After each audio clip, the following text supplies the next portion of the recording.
Federal Judge Neil Gorsuch is President Trump's pick to fill the vacant seat of the Supreme Court. Gorsuch has built a consistent conservative record in his 10 years as a judge. The president calls him a man who our country really needs, and he says the nominee's qualifications are beyond dispute. The 49-year-old Gorsuch is a member of the 10th Circuit Court of Appeals in Denver. He is the youngest high court nominee since Clarence Thomas in 1991.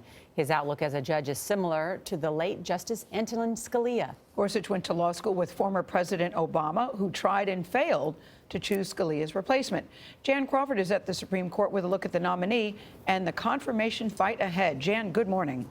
Good morning. You know, from the minute that we learned about Justice Scalia's death, then candidate Trump promised that he would nominate conservative justices to the Supreme Court. And as he unveiled his first nominee last night, he said he was fulfilling that promise. Millions of voters said this was the single most important issue to them when they voted for me for president. I am a man of my word.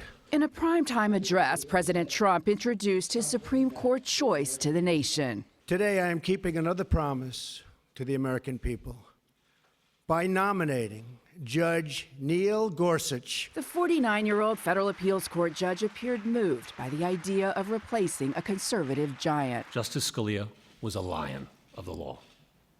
Agree or disagree with him, all of his colleagues on the bench cherish his wisdom and his humor. And like them, I miss him. Addressing a room full of friends and lawmakers, Gorsuch echoed the late justice in describing his conservative judicial philosophy. In our legal order, it is for Congress and not the courts to write new laws. It is the role of judges to apply, not alter, the work of the people's representatives. A judge who likes every outcome he reaches is very likely a bad judge. He's been compared to Scalia for his sharp intellect, but without the sharp elbows. With a solid conservative resume, Gorsuch sided with religious employers objecting to Obamacare's contraceptive mandate. While he has no specific rulings on abortion rights, in his 2006 book on assisted suicide, he argued against that practice as the taking of life.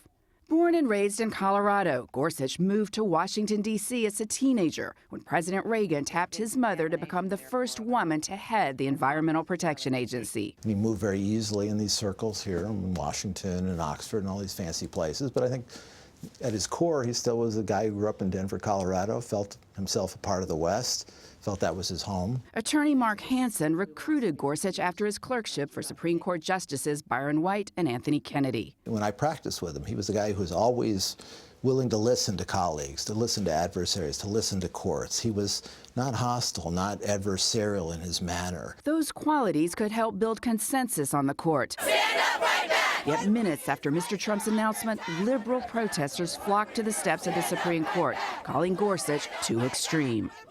Now, some liberal Democratic senators immediately announced their opposition. Others promised a close scrutiny of his record. You know, the White House was actually, though, quoting a legal expert as saying that he would be impossible to oppose.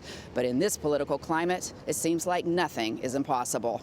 Nora? That is true. Jan, thank you so much.